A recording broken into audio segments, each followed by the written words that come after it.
В нашем обществе роль женщины определена. И женщина не должна рыпаться, она не должна хотеть зарабатывать. Как ты выживаешь, совмещая все эти три роли в нашем таком очень консервативном обществе? Наверное, очень сложно быть и хорошим предпринимателем, и хорошей мамой на все 100. Ты можешь ребенка оставить. У тебя что, каменное сердце, что ли? В нашем обществе роль женщины какая? Семья, дом, дети. Наше общество не любит умных девушек. Ты вышла замуж после 30? Да. Все на тебя давили. Как ты с этим справлялась? Как говорила моя мама, можно было 40 девочек выдать замуж, пока тебя выдавали. Я выйду замуж, если хотите, чтобы я вышла замуж. Но через 3 месяца я разведусь. Зачем тебе зарплата? Ты же и так красивая.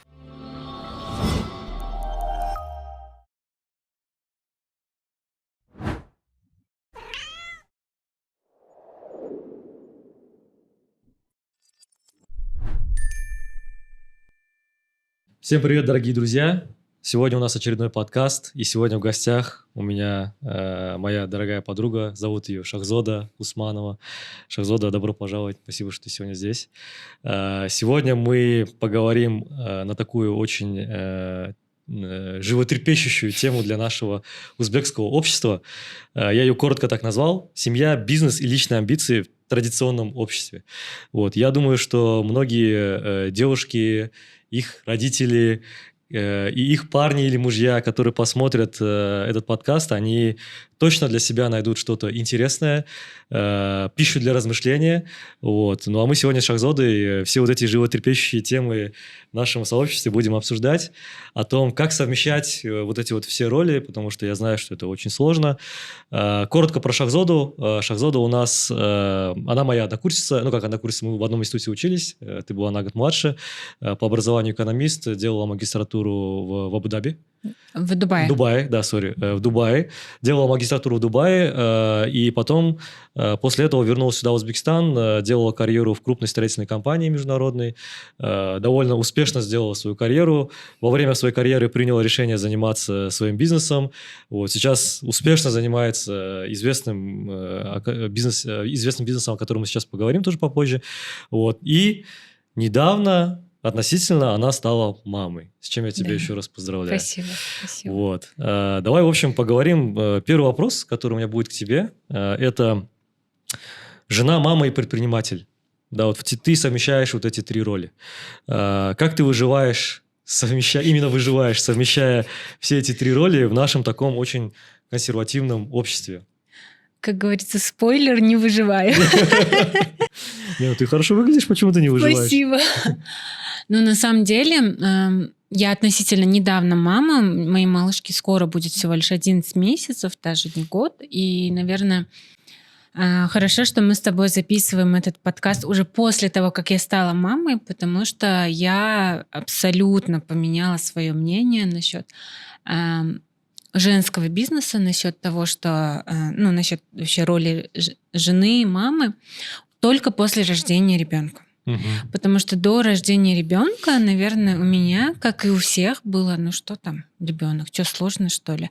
Там, пойти что-то сделать. Почему ты не можешь этим заняться? То есть я там вела в одном женском сообществе бизнес-круги, что-то типа такого. И, то есть я думала, что тут такого, да? Возьми няню, в конце концов. Делегируй. Да, делегируй. Ты же видишь, что ты теряешь в прибыли, потому что ты не делегируешь. Да. И только став мамой, я поняла, как это сложно. Причем у меня очень хороший муж, очень поддерживающий муж. У меня поддерживающая мама, которая всегда мне нужно, она приедет, поможет. У меня с 4 месяцев няня, но при этом это очень сложно совмещать бизнес, семью и быть родителем. Да. Мы недавно как раз-таки с Вероникой, с твоей супругой, обсуждали, что когда ты в предпринимательстве, но ты еще мама, твоя роль родителя не уходит. Даже несмотря на то, что у тебя классная дома няня, ты ей абсолютно доверяешь, в голове сидит, что интересно, как там моя дочь? Да. Интересно, как там? Вовремя ли покормили? Да, не плачет Поспала ли ли она она, вовремя да, вот тоже? у нее зубки чешутся, она там капризничает, нет, ты заходишь в камеру, смотришь. У меня вообще было после того, как я взяла няню, я месяц сперва с ней сидела дома, смотрела, из дома работала. Потом, когда я уже пошла все на работу, я начала из камеры смотреть. То есть я не работаю, я смотрю за камерой. Такая захожу, все нормально, ненормально.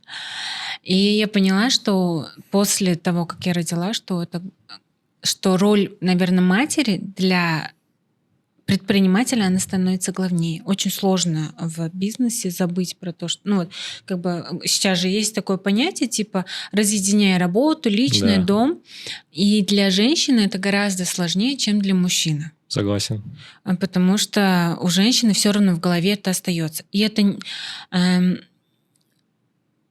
Не знаю, возможно, это в нашем обществе так, потому что нам с детства навевают, что твоя главная роль — это не бизнес, не вот это все. Да. Твоя главная роль — это выйти замуж, родить детей и быть мамой. И там очень часто так бывает. Например, я слышала, что моя одна знакомая после того, как она родила, свекровь говорила: ты что, будешь кукушкой? Несмотря на то, что она уже работала, она там через полгода взяла няню, хотела выйти на полставки работать. Говорит: ты что, будешь кукушкой? Нет, не выходи на работу. Как ты можешь ребенка оставить? У тебя что, каменное сердце, что ли? Вот. Ну, типа, а к мужчине такого нету. Да. Мужчине никто не скажет: ты что, да. самец кукушки? Вот. И то есть получается, что даже несмотря на то, что мне не говорили такое, у меня все равно в голове вот это крутится. А что я такая вот, типа, бессердечная, что ли? Вот что я настолько оставлю своего ребенка, что ли? Ну вот, как бы это какой-то такой, знаешь... А это больше навязанные обществом стереотипы, Да. или твой все-таки природный материнский инстинкт? Даже не знаю, честно сказать. Я, конечно, больше это спихиваю на общество, потому что, материнский инстинкт, несмотря на то, что я выхожу на работу, я же не перестаю, Миш, ее любить. Я же ее не оставила там одну. Ну, то есть раньше бывало так, что родители могли просто там сходить в магазин и оставить ребенка. Или уехать за границу. Ну, не прям так, не знаю, но бывало, да, что там в магазин сходить. Или же, например, сколько раньше было случаев, что они в магазин заходили, оставляли коляску возле этого. И то есть сейчас я себе такое не могу позволить. Если я куда-то захожу, и там, например, нету этих... как пандусов, то я коляску с собой протащу, подниму, ребенка с собой. Ну, то есть материнский инстинкт в этом плане работает. Но при этом дома я же, выходя на работу, дома же я ее оставляю с няней. У нее же нет никакой такой угрозы. Да. Поэтому я думаю, что, скорее всего, это такое общество, которое навевает, что ты кукушка, что ты какая-то нехорошая мать, которая вот выбирает не ребенка, а работу. Да. Ну, я могу сказать за себя, что вот у меня, когда дочка родилась, у меня не было никогда вот этого родительского инстинкта. И я тоже очень сильно пренебрегал чувствами других. То есть я смотрел на других такой: что вы паритесь? Типа, вот так сделай, и все нормально будет. И все на меня, друзья, обижались, конечно, особенно матери. Вот. Но когда я сам стал отцом, у меня вот резко как-то проснулся вот этот инстинкт. Но это тоже, на самом деле, не есть прям хорошо. Да, как-то ты начинаешь относиться ко всему по-другому, у тебя какая-то переоценка там всех ценностей в голове происходит. Но у меня, допустим, начался какой-то перекос вот именно в семейную жизнь. И я начал чувствовать, как у меня мой бизнес, моя работа, они начали от этого страдать. И в какой-то момент мы с моей супругой, с Вероникой, вот сели и поговорили на эту тему. Я говорю: слушай, у меня вот сейчас, я чувствую, что вот здесь все начинает как-то западать. Давай я сейчас как бы насильно самому себе, грубо говоря, буду обратно выделять больше времени туда. И, соответственно, я знаю, что если я сейчас начну это делать, потихонечку здесь у меня что-то там, не зачерствеет, утихнет немножечко вот этот, наверное, инстинкт, я все-таки больше буду погружен в работу, потому что для нашей семьи все-таки это важно. Вот. И поэтому, мне кажется, вот, скорее всего, у тебя, наверное, где-то на стыке, да, и материнский инстинкт, и и навязанные обществом какие-то установки. Да, ну вот я сейчас тебя слушаю, у меня абсолютно так же. Вот я недавно себя поймала на мысли, что я как-то начала очень халатно относиться к бизнесу, и что не есть хорошо, потому что процессы начали страдать, и страдать сильно. И, например, знаешь, даже я заметила, что у меня как-то поутихли амбиции. То есть для меня вот стало важно мой ребенок, все остальное потом. И здесь, знаешь, у меня такой внутренний конфликт в плане того, что, галерея же тоже мой ребенок, и это же тоже что-то, чему я посвятила свое время, что я взращивала, и будет обидно, что за полгода, за год он может пострадать просто потому, что я не уделяю ему время. И поэтому это вот такой, знаешь, пока я его не особо решила, вот этот внутренний конфликт, потому что очень сложно, наверное, очень сложно быть и хорошим предпринимателем, и хорошей мамой на все 100. То есть конечно, где-то что-то нужно... Это вопрос баланса. Да, наступать. Ну, понятно. То есть на сегодняшний день, с учетом того, что ты говоришь, у тебя немножко идет перекос все-таки в сторону мамы, позиции мамы, роли мамы, да? Вот. И остальные позиции, они немножечко на меньшем приоритете находятся. Да. Ну вот, скорее... Это так сложно признавать на самом деле, но да, наверное, так, потому что... Я прям заметила, что мне нужно прилагать усилия для того, чтобы начать что-то делать. Мы вот сейчас открываем вторую галерею, и бывает, там няня заболеет или еще что-то, и я вот абсолютно все дела по галерее могу оставить и просто заниматься ребенком, потому что она там сейчас ходить начала, еще что-то, и за ней нужен глаз да глаз. И, конечно, когда встает вопрос того, что там я буду сидеть, работать за компьютером, то есть это тоже, в принципе, возможно, да, ребенок играется, я работаю.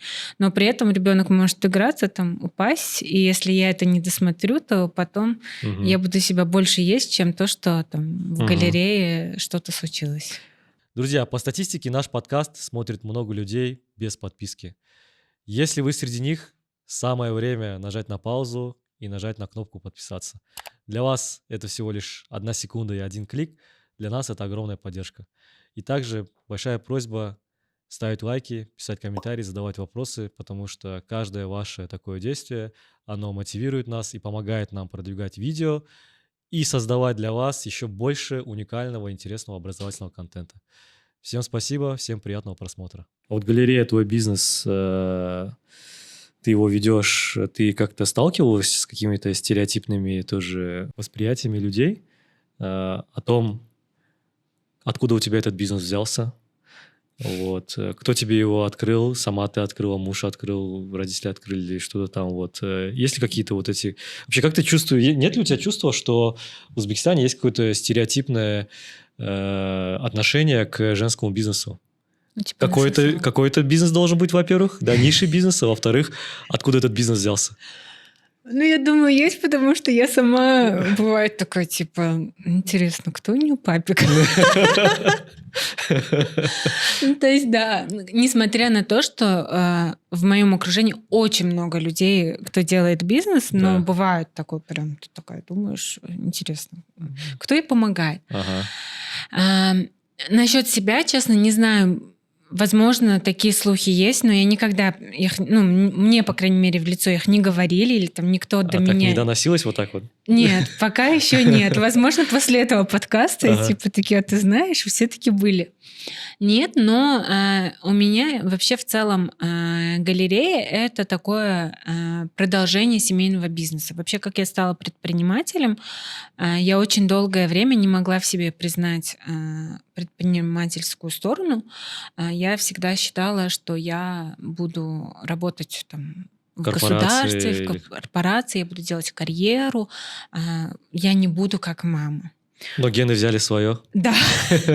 Ну, на самом деле я поняла, что, наверное, в корпорации, в государстве я упрусь вот в этот стеклянный потолок, и я дальше как бы я что бы ни делала, без каких-либо связей, без чего-либо я не смогу ничего такого добиться.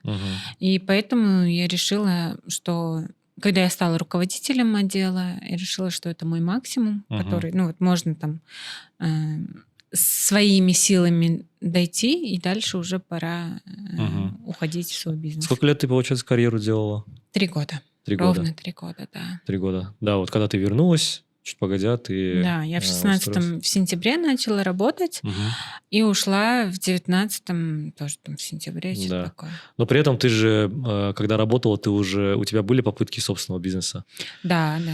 Такие небольшие направления. Ну, я работала в такой компании, где не платили зарплату, а так как я уже привыкла... Я думаю, многие догадались, что это за компания. Не будем говорить, что это за компания, да? Название, которое нельзя называть. Да. Вот. И в 2018 году я поняла, что нам уже там, по-моему, это был как раз период, когда полгода не платили зарплату, и я не привыкла просить деньги. И там, знаешь, чисто такая случайность. Братишка поехал в Турцию, и оказалось, что в Турции там все вот эти бренды дешевле, и потом коллеги мои такие: ой, закажи нам тоже. Я такая: почему не делать на этом бизнес? Да. Тогда еще было сложно вот эти вот да, тогда еще не было, вообще абсолютно не было. Были только вот эти вот байеры, и я решила стать таким байером. На что, конечно, у моих домашних было очень много претензий. Я даже помню, как мама сказала: ты что, моя дочь будет продавать, вот так заказывать товары? Нет, ты не будешь это делать. Почему? Это стереотип такой. У меня мама... челнок или что? Да, у меня мама... Несмотря на то, что она в бизнесе, чтобы ты понимал, наверное, с года 97-го, 96-го года она всегда говорила, что она врач. Потому что она продолжала свою врачебную карьеру. Да. Она перестала работать врачом только в 2020 году. Или нет, даже не в 2020-м. Она вышла на пенсию в 21-м, 22-м, что-то такое. И то есть, потому что это было стереотипное мышление. То есть это плохо в нашем узбекском обществе женщине признавать, из какой-то консервативной ячейки нашего общества признавать, что ты занимаешься бизнесом? Да, ты считался савдогар, торгаш. Торгаш, ага. Да. Я твою маму тоже достаточно хорошо знаю. Получается, она уже почти 30 лет занимается бизнесом, да? Очень сильная женщина. У тебя еще тети тоже очень сильные женщины-предпринимательницы. И получается, они в каком-то в таком положении оказались, да, что, я не знаю, мама, если да, за тети тоже скажешь, когда они сильные, успешные женщины-предпринимательницы, но им приходится это каким-то образом, либо скрывать, либо не выпячивать. Да. А почему, получается, сильным женщинам в нашем узбекском сообществе приходится притворяться слабыми? Не показывать эту свою силу и успех. Ты знаешь, это такая история про то, что в основном кого волнует, да, это... в основном кто, там, грубо говоря, сплетничает? Женщины. Хотя я много знаю мужчин, кто сплетничает, но это ладно. Но и получается, кто вот эти разговоры, разгоняет? Женщины. И очень часто женщины не могут признать тот факт, что другая такая же женщина может сделать что-то больше, чем они сделали. То есть в нашем обществе роль женщины какая? Семья, дом, дети. 5 утра подъем. Даже если не в 5 утра подъем, ты должна быть с детьми, ты должна заниматься детьми, и бизнес это вообще, или там карьеру делать, это не есть хорошо. Ты что, карьеристка? Тебе что, дети не нужны или еще что-то, да? И поэтому, честно сказать, наверное, может быть, поэтому у меня был такой внутренний конфликт, что я не хотела идти в предпринимательство, потому что я не понимала, почему нельзя сказать, что мы занимаемся бизнесом. То есть почему это как-то скрывается. То есть, там с 18 лет мне начали звонить сваты, и мама всегда говорила, что она врач, но не занимается бизнесом. Потому что быть савдогяром — это не есть хорошо. Да. Вот. Ну, у меня даже был такой случай. У меня свекровь, мама моего мужа, Да. она изначально не хотела, чтобы мы поженились, именно потому что я Савдагяр. савдагяр, да. Ну, мы же все савдагяр. Лар. Да, но я тебе По что сути, хочу сказать. Врачи тоже савдагяр, они продают время свое. Да, но там, чтобы ты понимал, знания, мой да. муж тоже в ритейле. Тоже савдагяр, да. Да, ну то есть для мужчины это норма, для женщины нет. Да. Потому что женщина обычно, ну вот кто савдагяр, якобы коча корьян, пуль корьян, Мгм. и поэтому, ну там... Ну, то есть она не будет уже такой, вот знаешь, покладистый, еще какой-то, да? И поэтому... И она нам видимо- не подходит автоматом. Да. Ну, то есть, ну, это, конечно, не тема нашего подкаста, но Да. чтобы ты понимал, например, у меня были случаи, что сваты, например, просто мальчики не доходили до свидания со мной, говоря, что к ней на драной козе не подъедешь. Потому что она богатая. Да. Ага. И то есть, но у меня никогда не было, типа, Ну там, да. чека, чтобы он был вот такой богатый Ага. или он не подходит. То есть для меня было важны Мгм. другие ценности. Вот, но именно поэтому и мама и скрывала это, потому Мгм. что если ты занимаешься бизнесом, значит, автоматом ты богатый, и значит, автоматом ты не подходишь. Ну, И воронка уже сразу, да, по женихам. Да. Потому что если брать только богатых женихов, их автоматов становится намного меньше. Да, то есть, богатые женихи, например, им не подходило, что ты занимаешься Да, бизнесом. да.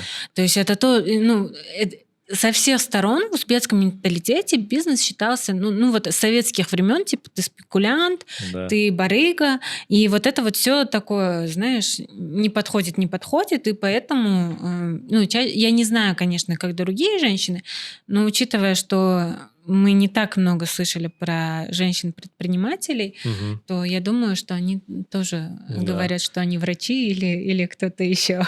Ну, на самом деле у нас-то и в правительстве только недавно, вот с приходом новой власти, начали более-менее активно продвигать женщин на руководящие позиции. Вот у нас Да. сейчас в Сенате руководитель женщина, потом в пару министерствах тоже руководитель женщина. А так, ну, по большинству все равно мужчины.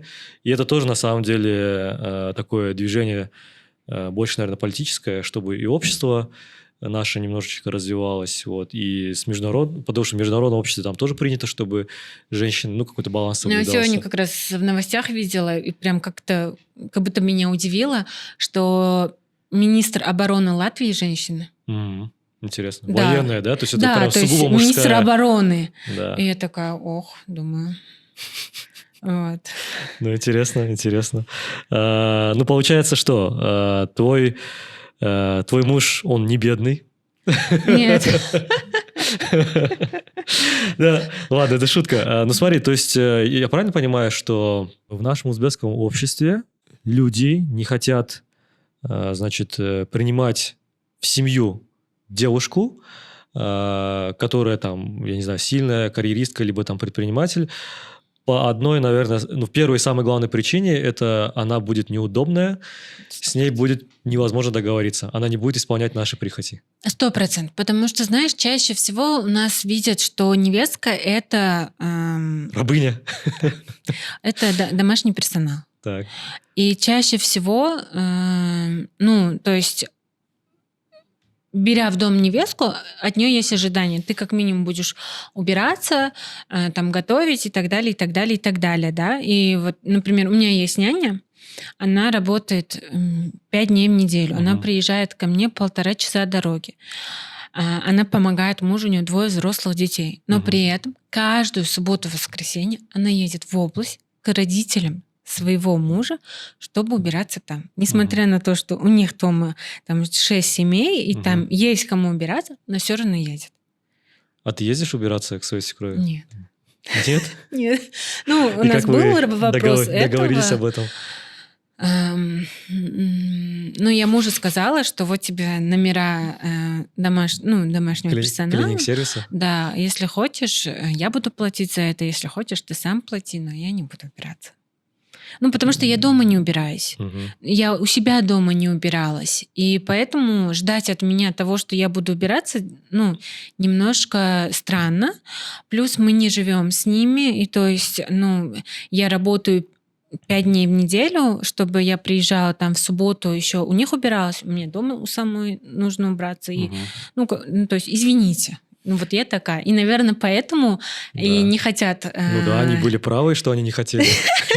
Убираться теперь дома некому же. Да. Ну, не знаю, там муж как-то решил этот вопрос. Ну, это было в самом начале моего замужества, потом уже этот вопрос не поднимался.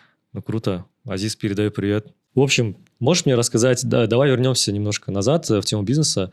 У кого ты училась, грубо говоря, делать деньги, делать бизнес? Ну, ты знаешь, я вот вчера думала об этом, и я всегда думала, что я училась этому... Ну, то есть это такое мои гены. У меня прадед был владельцем хлопковых заводов, их потом раскулачили, все дела. После этого, видимо, у моего деда было такое, типа, никогда не пойду в бизнес, и он у меня был академиком. Между прочим, даже принимал защиту у нашего президента. О, да. Так что в ирригационном? Да, он был в ирригационном. Домля? Да. Ты что, у меня папа у него учился. И, ну, он тоже, наверное, бунтарство такое было от него, потому что он в 16 лет забежал на войну, подделав свой паспорт, ну, под конец войны, и даже осталось военным истребителем. Но не суть. Я думала, что это оттуда.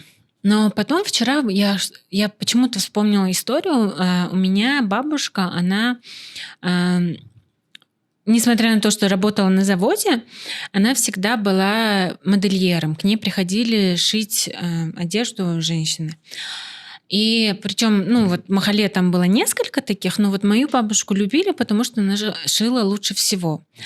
И как-то я спросила, у меня бабушка рано ушла, и я у мамы спросила, ну, почему она этим занималась, потому что, ну, дедушка был академиком, и, ну, родители всегда, ну, моя мама была всегда одета там, на тот момент в каких-то туфельках откуда-то, знаешь, вот, ну, как это было. Импортные, да? Да, во всем импортном у них всегда была хорошая одежда. И я спрашивала, ну, почему, да, и бабушка, она считала, что у женщины всегда должно быть свое дело. Что у нее должна быть всегда своя копейка, чтобы она... чтобы у нее не было такого, что она только зависит от мужа. Ну, это сколько лет назад было? Это много лет назад было. Ну, примерно. Ну, то есть моей маме, она 69-го года рождения. Это сколько? 55 лет назад? 55 лет назад, да. Да, ну то есть у нее было вот такое потому что, я не знаю откуда, ну, возможно... Это очень правильно, как сказать. Я вот, знаешь, в последнее время с своим сотрудником тоже мы какие-то темы такие обсуждаем. Я говорю, знаете, какие самые здоровые отношения? Это те отношения, где два партнера независимы друг от друга. Вот эта бабушка же, получается, 55 лет назад знала об этом. Да, вот я почему-то вчера вот эту историю вспомнила. Она всегда занималась этим, ну, занималась, то есть доп. Работы, для того, чтобы у нее там были деньги на детей, на что-то.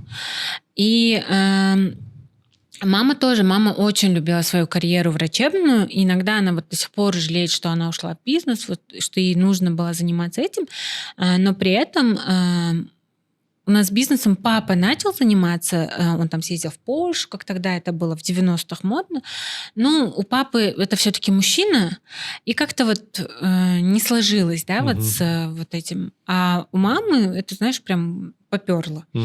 То есть она там первый раз привезла шубу, продала в ЦУМе, пальто. Потом такая раз у нее за 2 дня продалась, нашли, ну, там заказы поступили.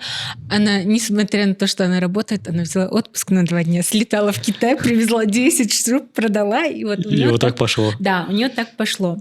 И потом она начала заниматься посудой просто потому, что ей хотелось, чтобы у нее дома была красивая посуда. Ну, как раз это 90-е, и тогда, ну, не было таких. Наверное, мама и была там одной из первых, кто вообще начинал заниматься бизнесом посуды.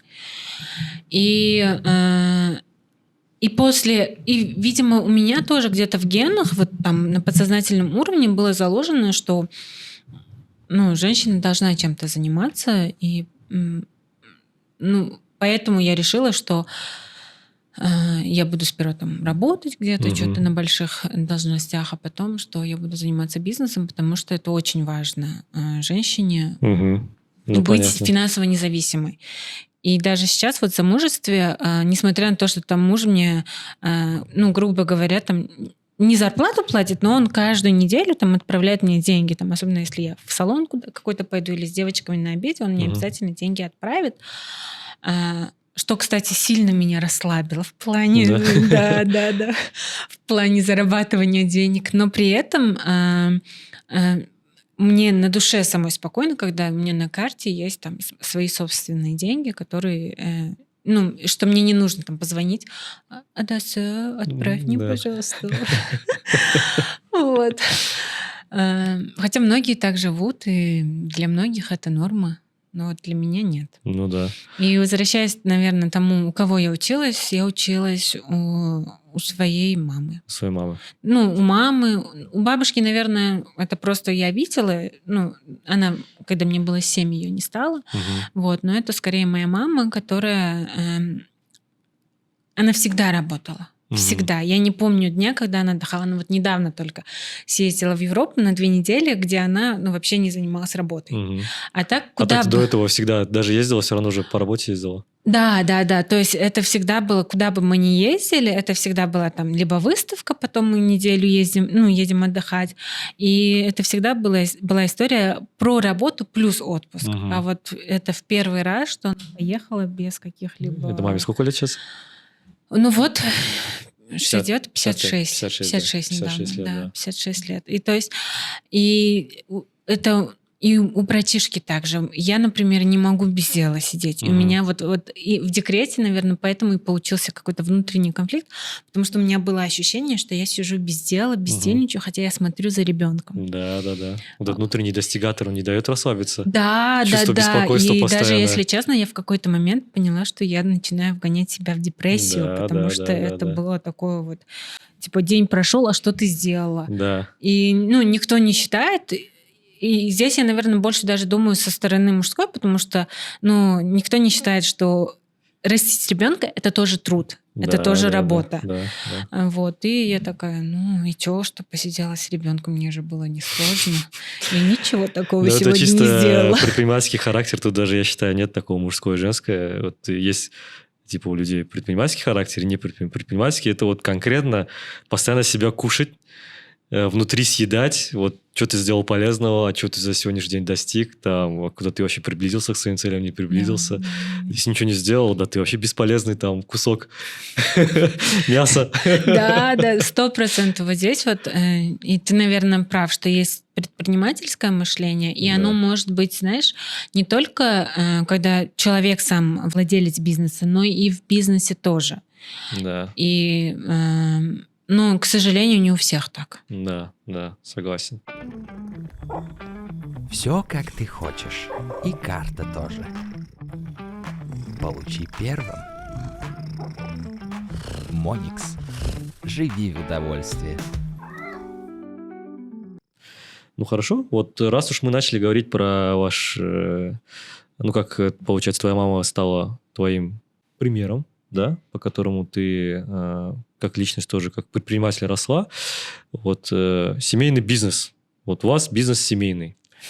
Мы с тобой общались, и ты мне сказала, если коротко, то семейный бизнес – это пиздец. Так и сказала, кстати. Полная правда. Да, так и сказала. Вот. Почему? Почему ты считаешь, что семейный бизнес – это вот очень сложно? И вообще, давайте так, вот я немножко контекста тоже дам. Вот Шахзода, она продолжательница семейного бизнеса. То есть довольно крупный семейный бизнес.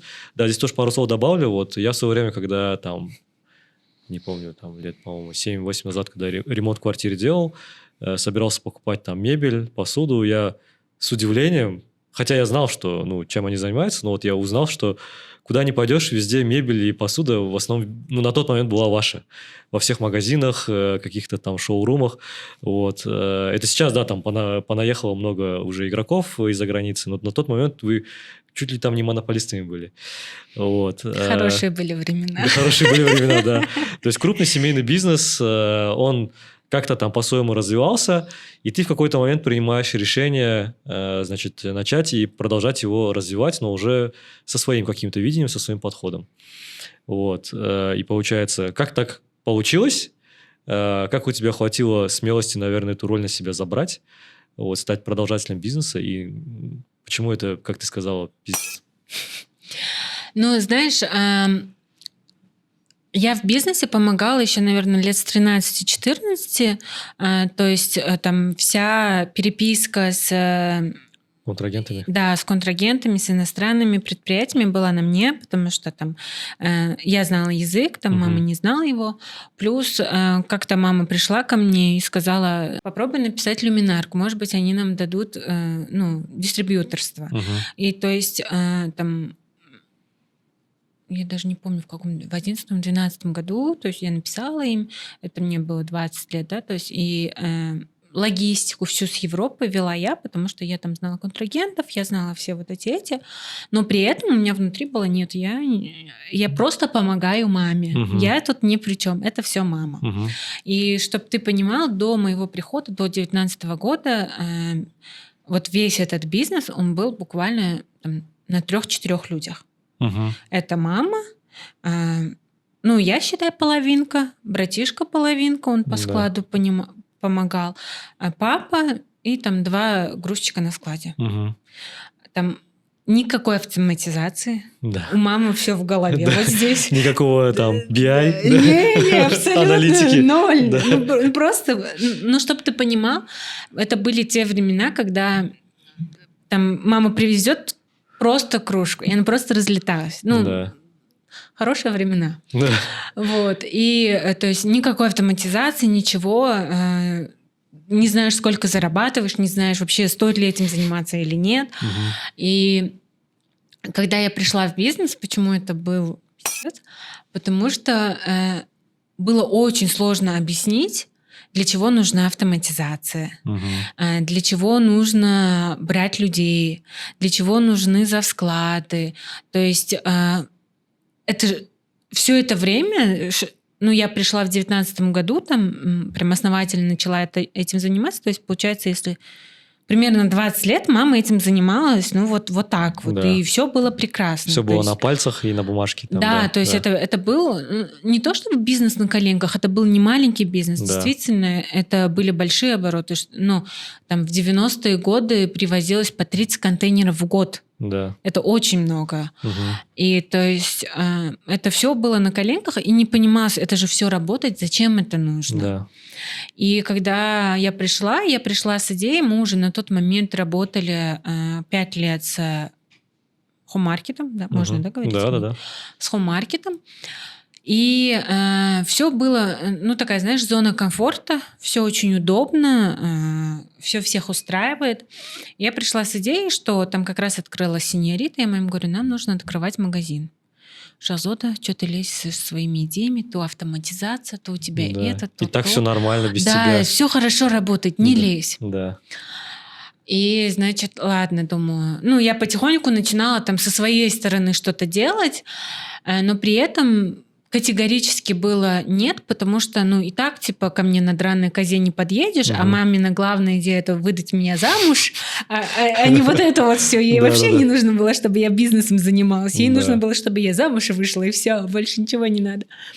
И поэтому мой приход в бизнес, он был такой, что зачем ты вообще уволилась? Кто увольняется с такой работы? Шахзода, ты что?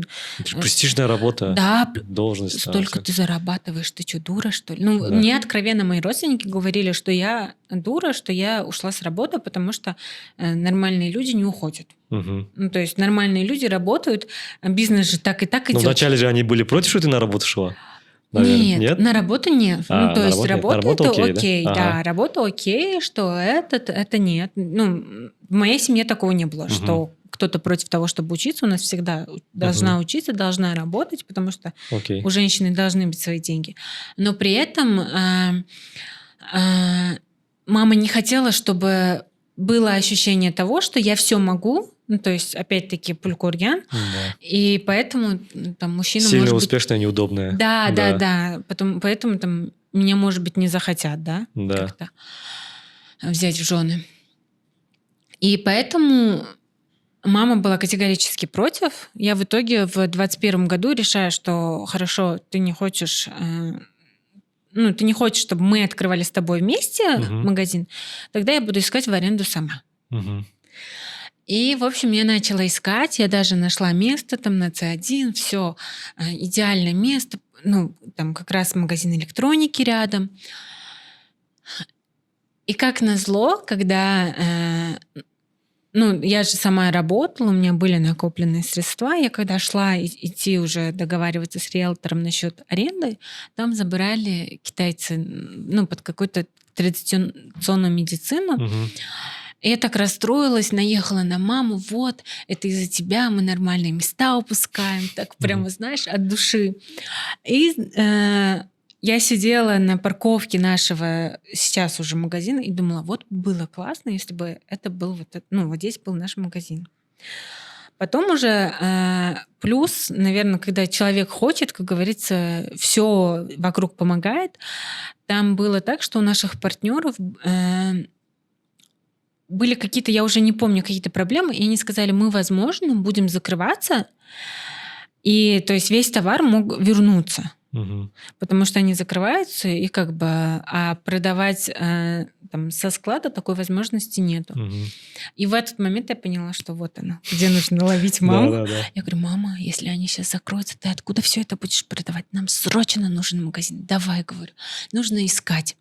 И, в общем, я опять-таки сама начала бегать, искать, и случайно получилось, что нас в итоге свели с этим местом, и сейчас мы там. В итоге раньше это был такой маленький магазин, мы потом раскрыли стены, и это такой один большой магазин. Да. Кто не был в галерее, сходите обязательно там. Да. Очень много всего интересного. 3 этажа, да. Все для дома. Вот, я сам часто тоже и подарки покупаю, и для дома что-то прикупаю. То есть... Твоя вот эта вот роль на сегодняшний день, продолжателя семейного бизнеса, это что-то на стыке, получается, твоего желания и твоей обязанности какой-то, правильно? Да, наверное, да. То есть как-то вот совпало это. Где-то ты хотела помочь, а потом ты почувствовала, что здесь ты чувствуешь какую-то ответственность, тебе нужно эту ответственность на себя взять, и ты ее потащила. То есть, не то, что не потащила. Мне очень нравится делать то, что я делаю. То есть я прям действительно кайфую от этого. У меня нет такого, что, сегодня на работу. Я действительно люблю то, что делаю. Я обожаю ездить там на выставки. И причем мама сама говорит, и у нас есть партнер в Китае, который тоже как-то маме сказал, что говорит, как Шахзода пришла в бизнес, вы по-другому начали выбирать товар. Потому что все-таки, наверное, вот эта история того, что 2 разных поколения смотрят, она очень сильно влияет. Конечно. Вот, и поэтому... и с приходом меня мы там начали работать с сетями, макро, корзинка и так далее. Да. Вот, и поэтому я считаю, что всем хорошо. А было желание какое-то, может быть, до этого... когда уже понимание в голове пришло, что хочу заниматься все-таки бизнесом, что хочу заниматься отдельным бизнесом, независимым. Не хочу быть в семейном бизнесе. Ты знаешь, вот галерею я открывала, наверное, как-то так, что вот мне хотелось отделиться. Полунезависимая, да, такая модель? Да. Что вот история того, что потому что я даже помню, как к нам приезжал какой-то такой блогер, как его звали-то? Я на него не была подписана, но там у него встреча стоила типа 100 тысяч или 150 тысяч. И я такая, почему бы не сходить? И я там как раз, потому что меня волновал этот вопрос, как делить деньги. У мамы позиция, все, что мое, это ваше, берите... Нет, пользуйтесь, да, мне не жалко. У меня вот такая позиция, что нет, я должна знать. Доли должны быть. Да, то есть я должна знать, где мое, где твое. Потому что, так не работает, да. А если я там захочу все, это же тоже неправильно. Да. И я помню, что я ему как-то задала этот вопрос, но, видимо, у него были проблемы с... вообще в целом в понятии семейный бизнес, что он на меня наорал и сказал, что не бывает понятия семейный бизнес, это, видимо, ты еще что-то не поняла. Я помню. Я в этом сторис видел. Это же этот российский один инфо... Да, вот я не помню его. Да. Остапов или Осиев, Какой-то, да, что-то там, такое было. С бизнес-молодости. Да. И вот тогда... Я еще тебе комментарий написал, да что за фигню говорит? Вот, и Да. я помню, как меня тогда, знаешь, перекосило, типа, в смысле, так не может, потому что меня волновал этот вопрос, хотелось Да. вот этой вот независимости, но при этом я понимаю, что основную, скажем, инвестор — это все-таки мама. Да. И здесь я в итоге пришла к такой идее, что я веду финансовый отчет, где прибыль галереи моя, Мгм. а прибыль с оптовых продаж — это Мгм. мамина.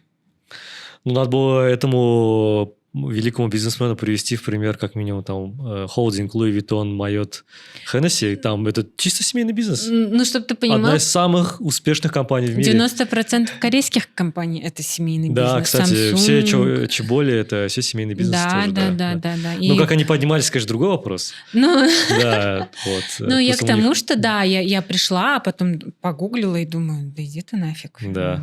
Если у тебя проблемы, это твои проблемы, не навязывай мне их.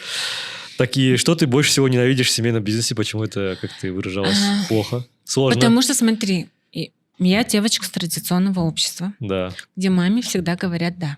Хоп. Мгм. Хоп, в итоге что означает? Окей или не Хорошо. окей? Или Это я означает, подумаю? типа, хорошо, да. И я сделаю так, как ты хочешь. Да. Но я же понимаю, что это не так. Ну, то есть у нас вот особенно после открытия галереи было очень много таких вот моментов, где мама ко всем относилась, знаешь, вот как мама. Мгм. У меня даже была сотрудница, которую маму называла «она». Мгм. И я понимала, что это неправильно, потому что должна быть субординация между сотрудниками. Да. Но при этом объяснить маме было сложно, она все воспринимала в штыки. Она не воспринимала это как то, что я даю замечание по работе. Она воспринимала это как... Личное. Да, как личное. Да.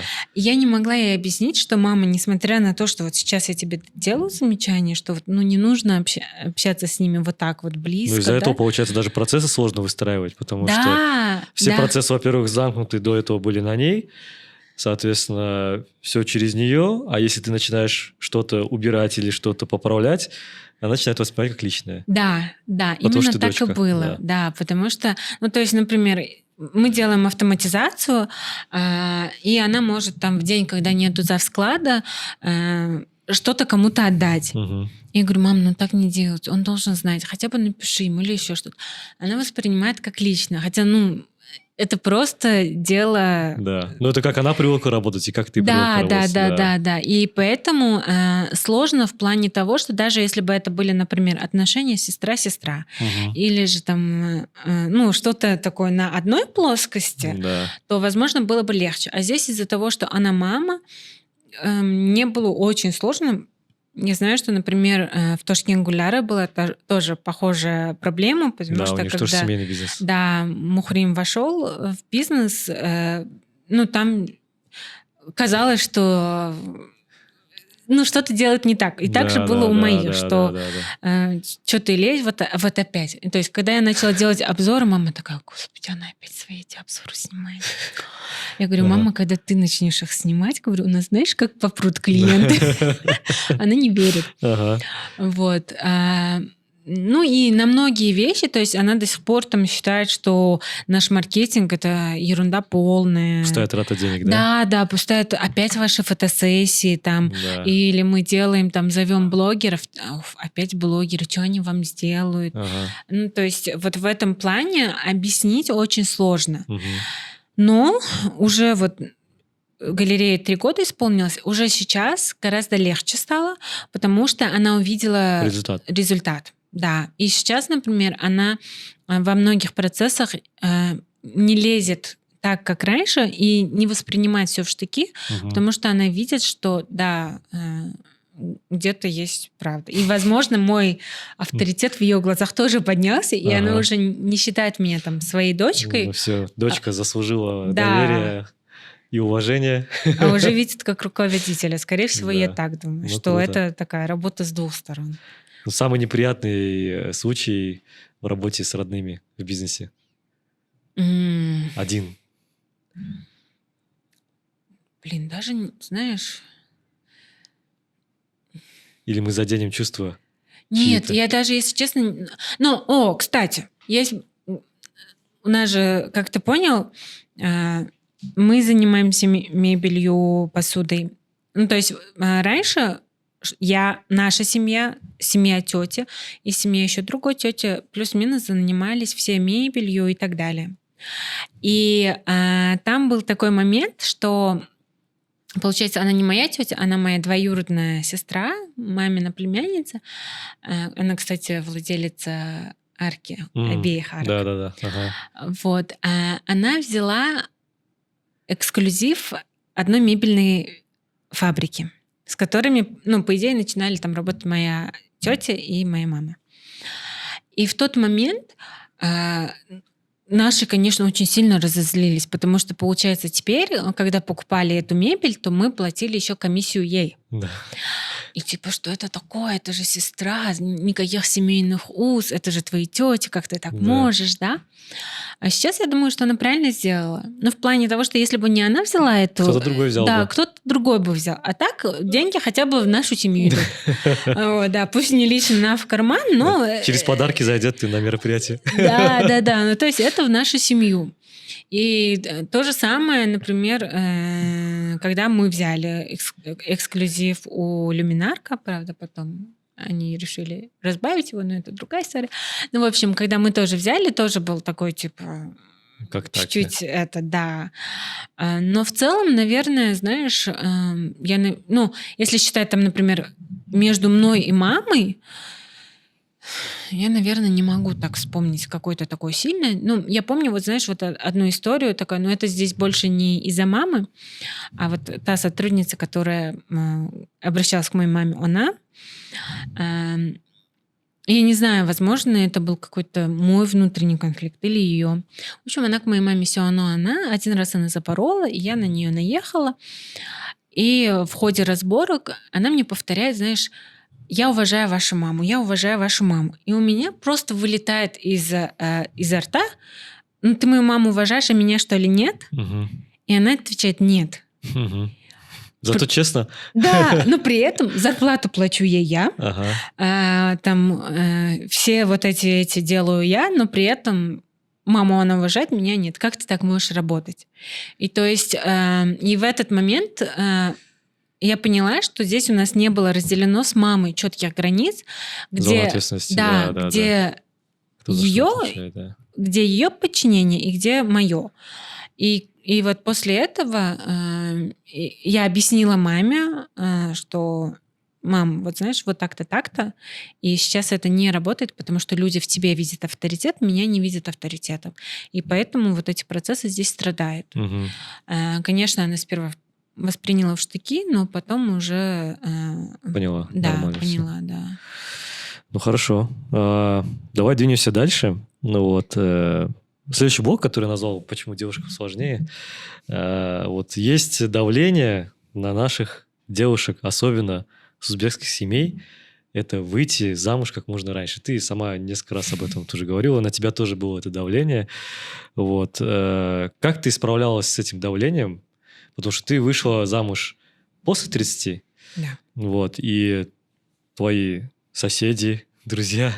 родные, все на тебя давили. Как ты с этим справлялась? Это было очень сложно. Ну, на самом деле... Я помню.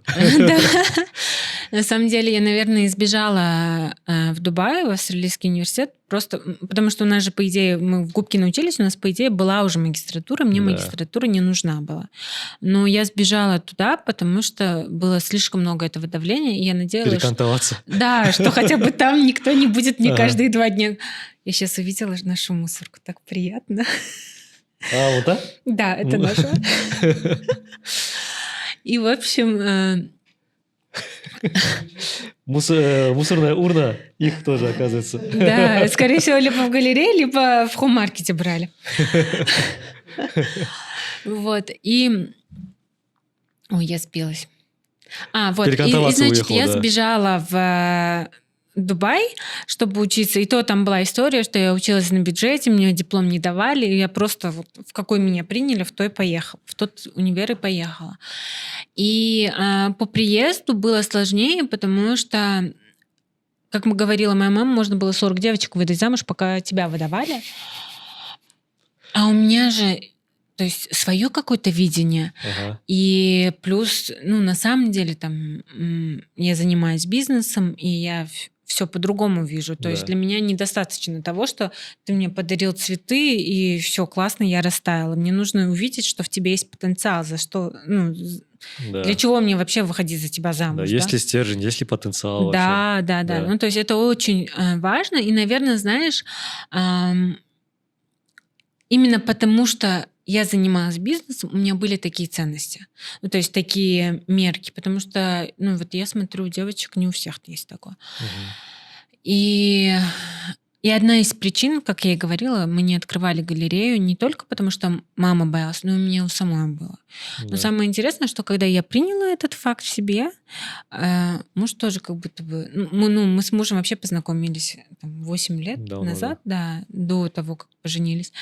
И как будто бы он тоже уже такой, типа, хорошо, то есть ты работаешь, да, хорошо, ладно, мне вот это нравится. Мгм. То есть, но при этом,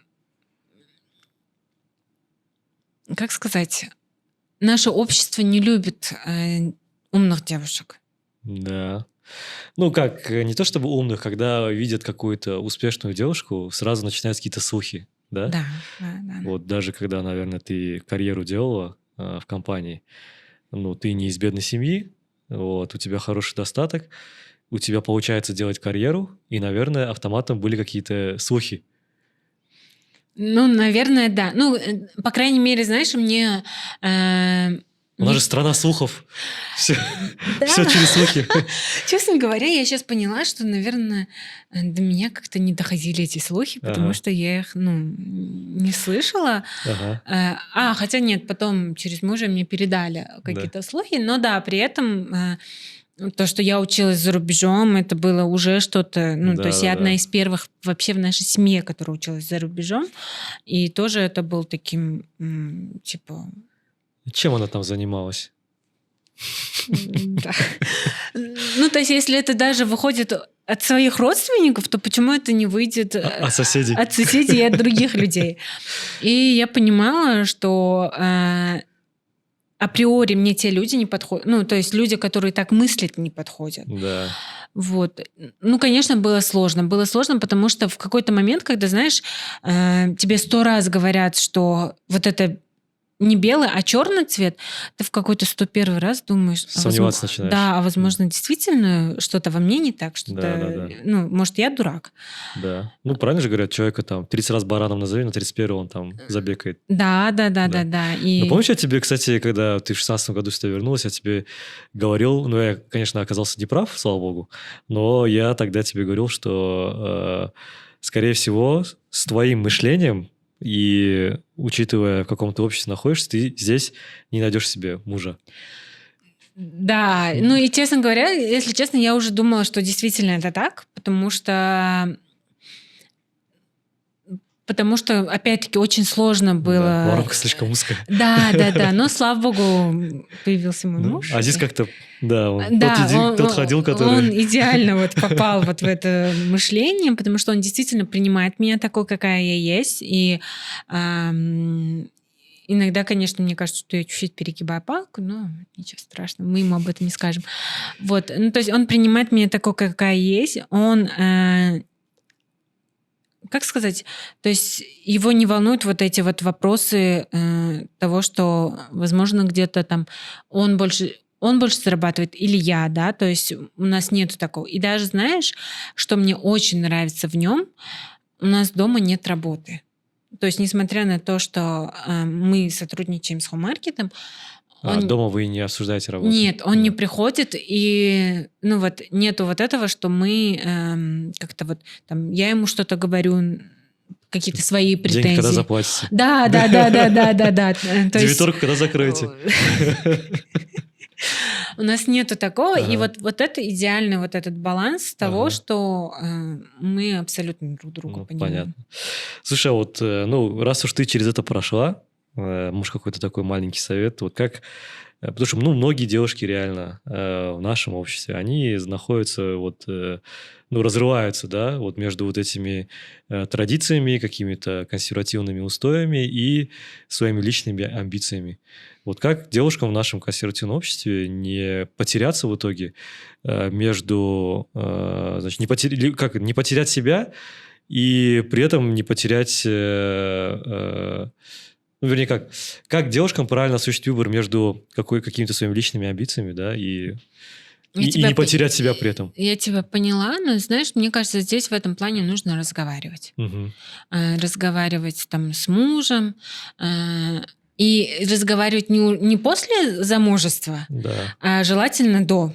То есть на берегу. У нас с На берегу мужем... договариваться, да. Ну, как в бизнесе принято. Да, На берегу да. договариваться. То есть у нас с мужем, я с ним говорила, что я буду работать. Ты же понимаешь, да? Ты вот берешь девочку, которая работала. Мгм. У меня будет галерея, ты же понимаешь, да?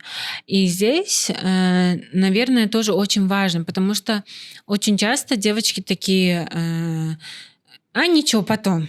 Я сама его поменяю. Мгм. Но мужчина же не меняется.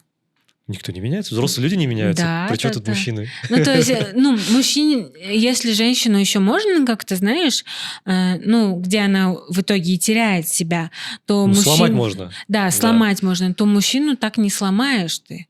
Ну, Да то нет, на есть, самом деле, я тебе могу сказать, что я видел много сломанных мужчин. да? Да. Ну, не И знаю. взрослых в том числе, ну, даже очень взрослых. Да. Это как бы... Ну, в моей картине, мне кажется, женщина не может так делать. Вот, но при этом ей необходимо договариваться заранее. И если, например, у нас были случаи, вот я была в женском сообществе, и там были случаи, когда там девочка очень хотела заниматься там бизнесом, и она, знаешь, и на это смотрелась так, что, ладно, сейчас наиграется. Мгм. А она при этом там отшила коллекцию одежды, она уже сняла фотосессию, еще что-то, еще что-то. И когда пришел момент продаж, ей говорят, все, закрывай лавку. Мгм. Наигралась, хватит.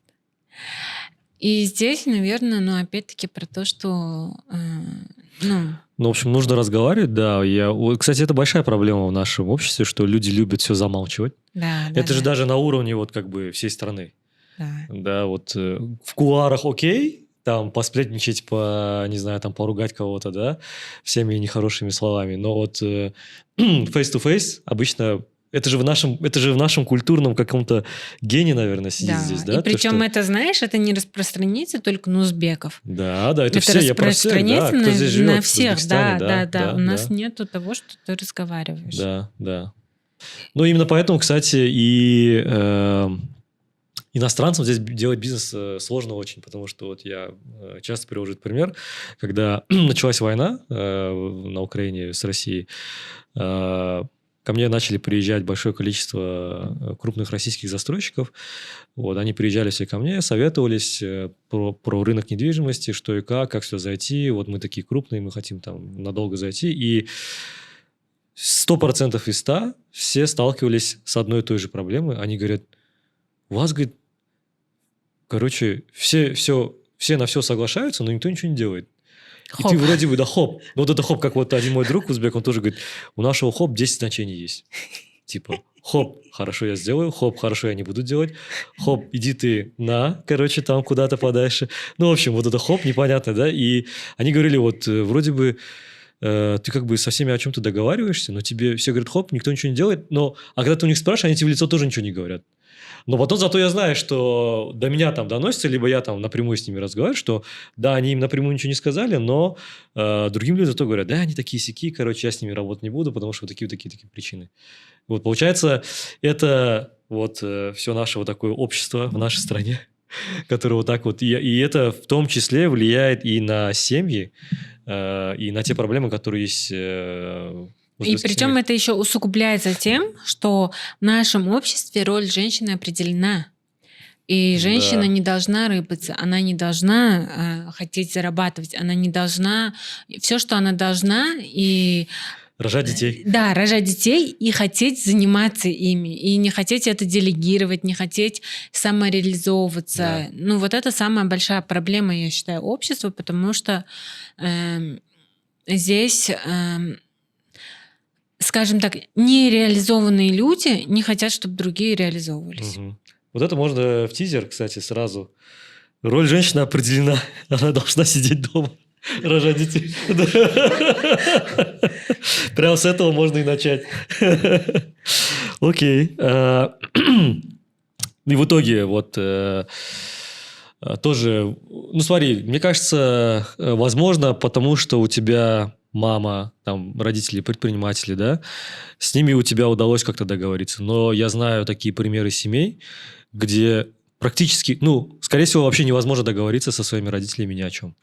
И вот, ну, как лучше получается? Вот человек, ну, реально, я знаю, что точно таких очень много, и девушек, и парней тоже, которые находятся в такой ситуации, что либо ты, получается, кого-то обижаешь, вот, либо ты идешь и тихо делаешь просто свое дело.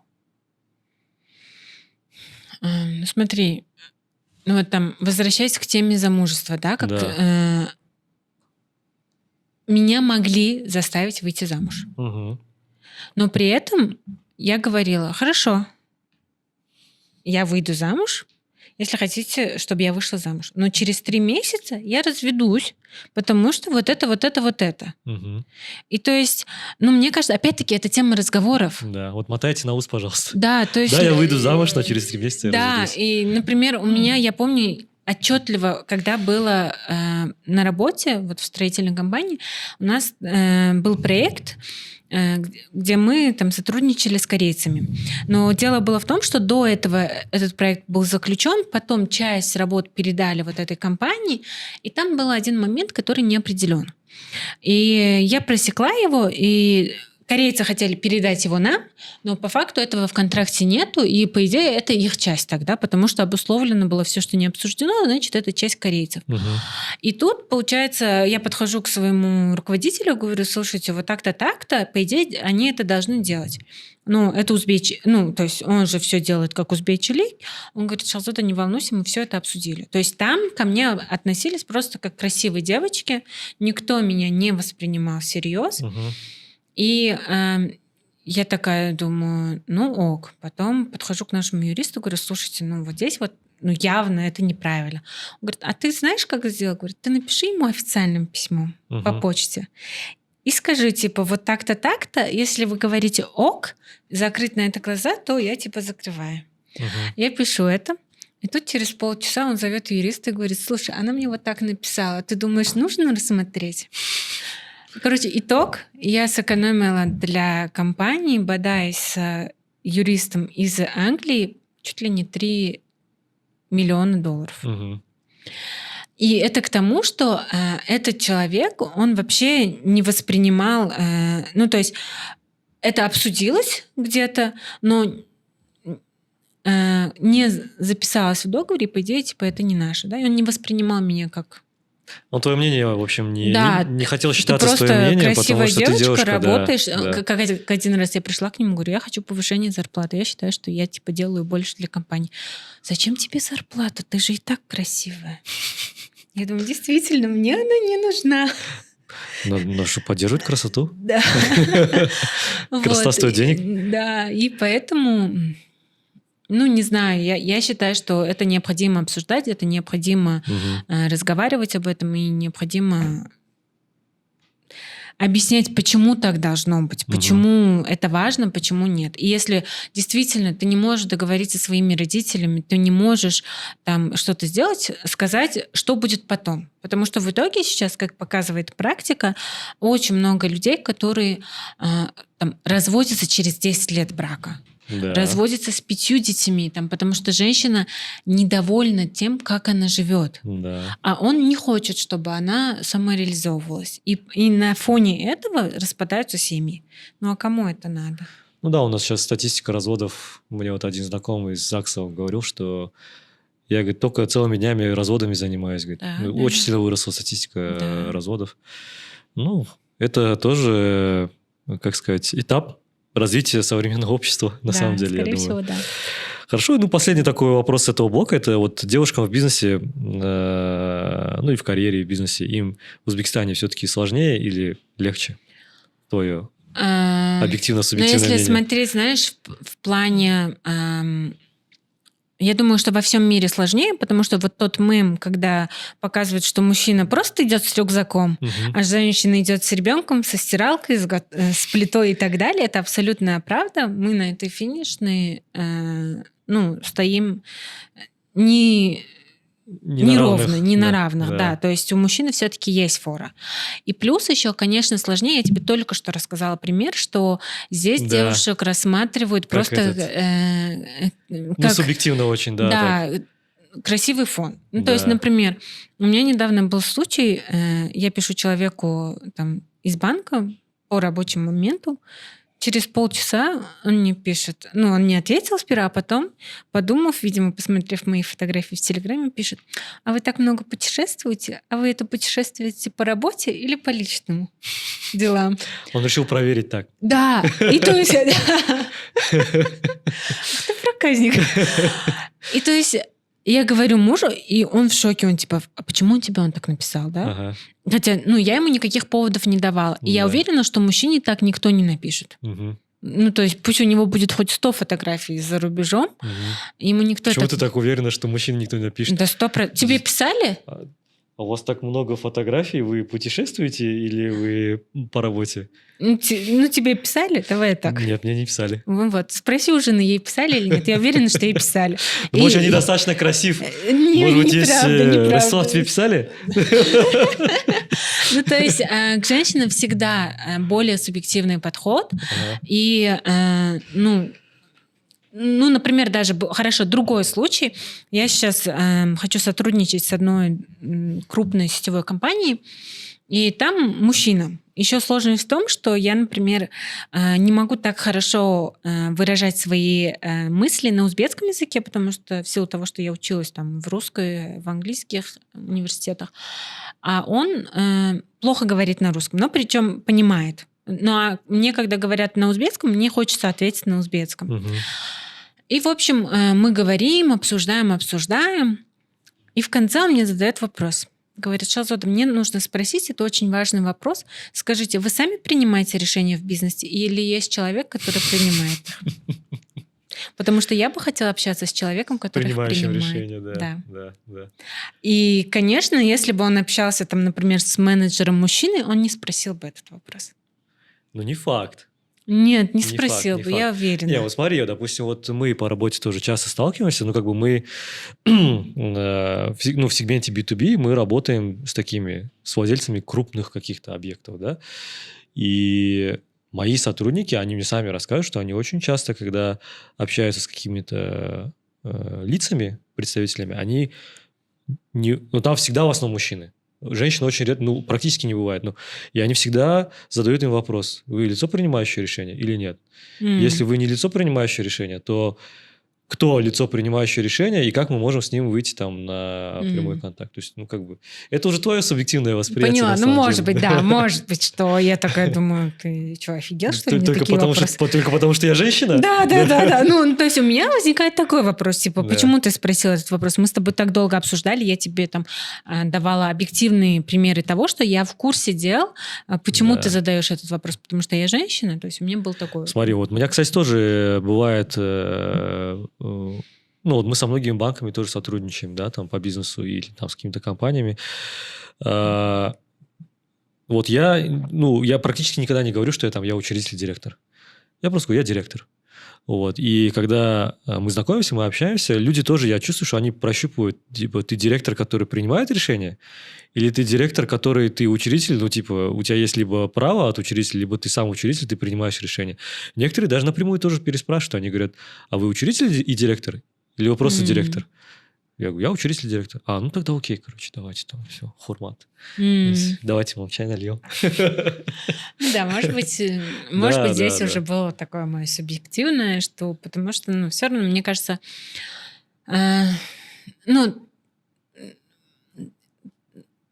девушкам сложнее, потому что, например, вот у меня есть один клиент, он всегда покупает дорогие вещи. Мгм. Но при этом, как он себя ведет, Мгм. это отвратно. Он с женой и он без жены — это два разных человека. Ну, и у меня ощущение, что если бы, типа, ну, это от самого человека тоже зависит. Да. Но если бы мужчина вел этот бизнес, то к нему вряд ли бы были какие-то такие подкаты странные, да? Мгм. Ну, потому что мои там девочки вообще не любят его обслуживать, потому что он себя очень некрасиво ведет. И в этом плане, наверное, все равно девушке сложнее. Мгм. Потому что в целом не только в Узбекистане, но и, ну, хотя, наверное, может быть, только в странах такой более восточных, есть такое вот отношение, что ты самец, ты такой вот, особенно те, кто считает, Да. что они классные, что они могут себе позволить даже чего-то там лишнего. Но можно же и по-другому на это посмотреть. Вот, окей, люди как-то пытаются воспринимать, допустим, женский род с позиции того, что они слабее, можно на них как-то там надавить, можно там как-то что-то, я не знаю, там, ну, какие-то некрасивые вещи в отношениях совершить, но можно же это в обратную сторону как-то применить, правильно, допустим? Ну, я знаю, что... Вот я всегда как говорю, что в первую очередь внешний вид, красота. Вот есть исследование большое, я, честно говоря, не помню, кто его... Есть целая книга, которая называется «Beauty Pays», то есть «Красота платит».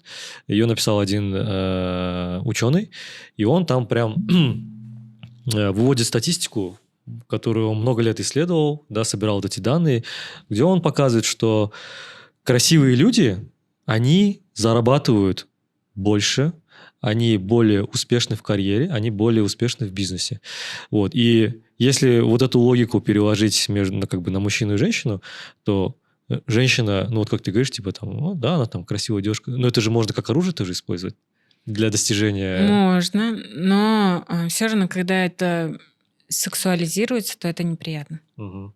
Как бы то ни было. То есть одно дело, когда приходят, например, и ты знаешь, что ты можешь там, ну вот, показать ему, и, ну, то есть с его стороны, ну, там, со стороны мужчины нету вот этого вот контекста, который тебя очень сильно смущает. Угу. Потому что мы все равно в таком обществе.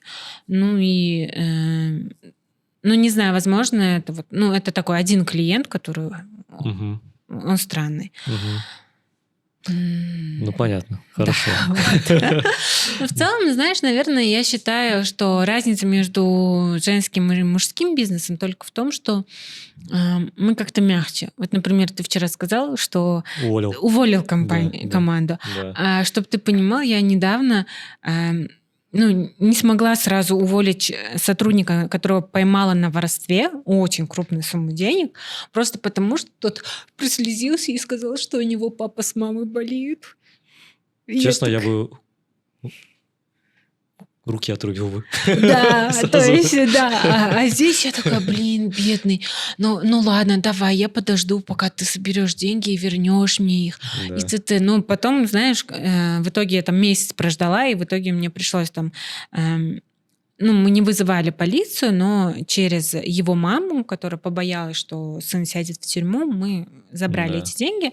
Но я тебе хочу сказать, что из-за того, что он сказал, что у него мама с папой болеют, и поэтому, пожалуйста, ни в коем случае не говорите семье, я вам все верну. Я такая, ну ладно, да, ты вернешь, я в тебя верю. Но я знаю и других женщин, которые очень такие, знаешь, стервозные, сволочные, они на твоем месте поступили бы хуже, чем я. Они бы не только руки отрубили, они бы там вообще... Ну да, возможно. Но вот, ну не знаю, мне кажется, что все-таки, вот, например, как я смотрю на свою маму, которая, я тебе клянусь, да, она... Она для всех мама. Она приносит, то есть там... Ну, мы соседям одним помогаем, и каждый год они выносят нам арбузы. Она приносит на работу. Ребята, поешьте, я вам арбузы принесла. Она приезжает с командировки, обязательно овощи. Там в периоды, когда... ну, это и с другой стороны, поэтому и сотрудники не хотят от нас уходить, потому что у нас такая атмосфера. Но с другой стороны, я считаю, что иногда это too much. Да. Типа... Нельзя так сильно заботиться о сотрудниках, потому что те садятся на голову. Окей, хорошо. Как развивается твой бизнес-то? Ты сказала, что у тебя намечается открытие второй точки. Да, мы планируем в конце июля, в начале августа открыть вторую точку. Но на самом деле, если прям по чесноку, то сейчас бизнес вести сложнее, потому что Конкуренция. очень большая конкуренция. И плюс еще налоговые реформы, несмотря на то, что они были сделаны, и я была одной из первых, кто сказал, наконец-то, да, классно. Ну, кстати, вот здесь тоже, например, да, я как человек-экономист, который понимаю, что налоговые реформы нужны, НДС нужен. И мы, наверное, 2 года бодались с моей семьей, что они такие, все, мы теперь не можем работать. Потому что налоги придется платить. Не то, что налоги, потому что государство все так усложнило. Они специально все делают, чтобы лишь бы бизнес не работал. Все, мы теперь не сможем работать. Я говорю, мама, ну все же работают. Почему мы не сможем работать? Давайте, вот все получится, давайте. И потом уже, когда все вроде бы работает, и мама такая, ну ладно, хорошо. Да. Вот, и, конечно, есть фирмы, ну не фирмы, есть люди, которые там, у них онлайн-странички, и они продают без всякой аренды, без всякого налога, а ты платишь налоги, и потом к тебе приходят, а почему здесь такая цена, а у вас такая цена, да? В целом стало вот из-за дигитализации сложнее, но при этом я понимаю, что если донести до людей ценность, если донести до людей там какие-то определенные маркетинговые вещи, то можно работать. Ну, мне кажется, да, сейчас вот многие жалуются, что все уходит в диджитал. Я вот слышал, что магазины косметики, их же очень много тоже стало, и они все сетевые еще очень как бы везде открываются, но у них очень большие проблемы. Один мой товарищ, он вообще всю свою сеть закрыл полностью недавно, и он сказал, что проблема в том, что все ушло в диджитал. Люди все заказывают онлайн. И я ему начал приводить примеры других сетей, которые вроде бы там много людей. Он говорит, это вот только 1-2 точки в городе качают. Все остальное, говорит, у них стоит. Но мне кажется, что все равно мы люди такие существа, которые хотят там походить, посоциализироваться и всякое прочее. Ну, в твоем, наверное, сегменте, если будет создаваться какой-то хороший уют, типа как в Икее, да, заходишь, почувствовал, не знаю, вот эту всю атмосферу там ощутил, потрогал, там, выбрал сразу, взял, купил, наверное, да. Вот. Нет, в любом случае, здесь нужна такая, знаешь, нивелирование между двумя... Да, и то, и другое должно быть, да. Между двумя такими мирами, потому что нам еще очень далеко до истории, которая в Европе, что все онлайн. Да. У нас люди все еще любят базары, они все еще любят прийти посмотреть. Да. Например, мы там делаем рекламу на области тоже, и там очень много людей, которые такие, хорошо, мне отложите, я приеду, в воскресенье буду в Ташкенте, я посмотрю, куплю. То есть все равно эту историю просто нужно до них доносить эту рекламу, а уже они потом сами до тебя доедут. Ну, круто. Я знаю, что ты очень успешно вела мастер-майнды. Да. Вот, и вроде бы у тебя даже потом есть... Потом родила и перестала. Да, потом родила, перестала. Я даже слышал... Я, кстати, как-то пришел на одно мероприятие, которое проводила Шахзода в одном отеле, и я, честно говоря, пришел просто ее как друг поддержать. Вот, думал, мало ли, там вдруг мало народу соберется, там еще что-нибудь. Я прихожу, там целый зал девушек, которые сидят с открытым ртом, слушают и записывают все, что ты говоришь, Шахзода. Вот будет ли продолжение у твоего мастер-майнда? Честно говоря, да, я хочу сделать такую, уже мастер-майнды, они были там в одном сообщество Код публичности, это женское сообщество. Вот как раз-таки про то, что необходимо реализовываться, нельзя там быть зависимыми от мужчин, и уже после того, как я родила, у меня не осталось сил заниматься этим, потому что это было на волонтерской основе. И сейчас я хочу сделать такой формат, похожий, но уже более углубленный в бизнес для тех, у кого есть бизнес. Ну и, конечно, если честно, наверное, моя основная аудитория будет женская, потому что, мне кажется... Потому что мужчина не придет на женщину? Мне кажется, да. Не знаю, может, я сейчас себя обесцениваю, но мне кажется, ну, для мужчины, потому что все равно человек идет к человеку, к которому он прислушается. Мгм. И, ну, у меня ощущение, что мужчина редко прислушается к женщине. Потому что, знаешь почему? Вот Home Market, мой муж там работает. Я с ним 8 лет там общалась. Каждый раз я ему что-то говорила, я говорила, почему вы так не сделаете, почему вы сяк не сделаете? И он такой, да, и вот все мимо ушей. Сейчас они наняли специалиста там за огромные деньги, Который говорит им то же самое. Абсолютно. Ага. Они ему платят там чуть ли за каждое занятие, знаешь, большие деньги. И он им говорит абсолютно... И он такой, представляешь, он нам вот так сказал этому. И я ему уже несколько раз сказала, говорю, я вам тоже говорила это. Почему вы тогда не сделали? Я вам это говорила 3 года назад. И вот, ну, я понимаю, что это просто, ну, он не воспринимал меня. Да, Ну, да. то есть человека как советчика в бизнесе. Мгм. И поэтому я думаю, что мужчина ко мне не придет. Вот и это будет такой круг, где мы там, в течение 4-5 недель будем углубленно смотреть бизнес, как его улучшить, как продвинуть его и, ну, вот эти проблемные зоны решить. Но вы с холл-маркетом в каких-то категориях товаров, помимо того, что вы поставщики, вы и конкуренты? Вы и им поставщики, а не ваши конкуренты? Правильно? Да. Ну вот, я не знаю, сколько они там платят этому человеку. Ты просто в 10 раз ниже цену ему поставь, скажи, вот, идем, заплати, я тебе получше расскажу. Уже он тебе рассказывает информацию 3-летней давности, я тебе новую расскажу. Ну, не знаю, мне кажется, все равно не сработает уже, потому что мы с ним в категории муж и жена. Ну да. И здесь этот... Ну, пусть своего сотрудника отправит. Да. Но, знаешь, есть вещи, которые... Ну, определенно, вот я сейчас слушаю, он такой рассказывает, такой, представляешь, вот так он это сделает. Я думаю, ладно, я уже помолчу, потому что я твоя жена, и не хочу лишний раз что-то на себя навлечь. Ну и дома бизнес не обсуждаем. Да. Я такая, да, классно, молодец. Ладно. Такой вопрос последний. Как ты считаешь, смогут ли девушки в Узбекистане когда-нибудь быть такими же свободными, как в Европе? И вообще нужно ли это нам? Во-первых, я уверена, что смогут, потому что сейчас, ну, у нас есть пример в администрации, которая очень много добивается. И это, ну, не только про Саиду и Шахнозу, да, это девочки, которые показывают, что женщины могут. И поэтому я думаю, что у нас эта история будет такая, опять-таки, сопряженная, потому что все-таки ценность семьи в восточном обществе, она тоже большая.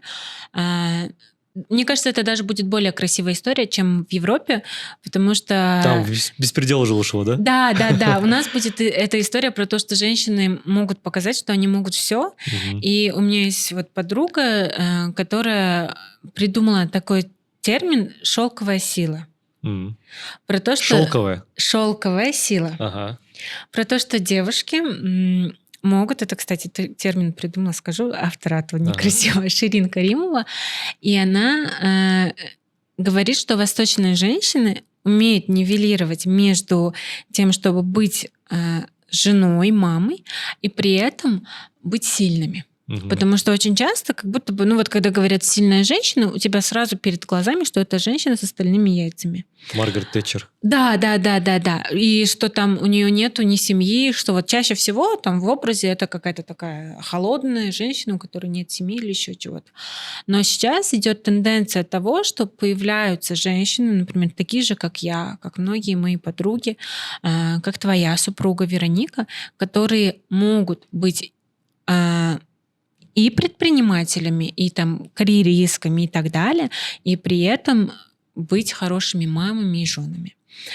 Но при этом, наверное, знаешь, где-то нам приходится жертвовать, там, не убираться у родителей кстати, вот здесь мужа, я тоже от себя пару копеек вставлю. Вот мы недавно с друзьями сидели как-то, и я им говорю, слушайте, тема зашла, знаешь, ну вот я иногда бывает там, говорю, ну что, пойдем там на вечеринку сходим туда или там сюда. Моих друзей большинство не отпускает. Я говорю, знаете, почему вас не отпускает? Я говорю, что вы сами запрещаете своим женам что-то делать. 100%. Вот. И что-то мы начали эту тему копать, и начали там горячо это обсуждать. Я говорю, ну, смотрите, я вам так скажу. Я говорю, ваша женщина вам ничего не должна. Я говорю, ну, то есть...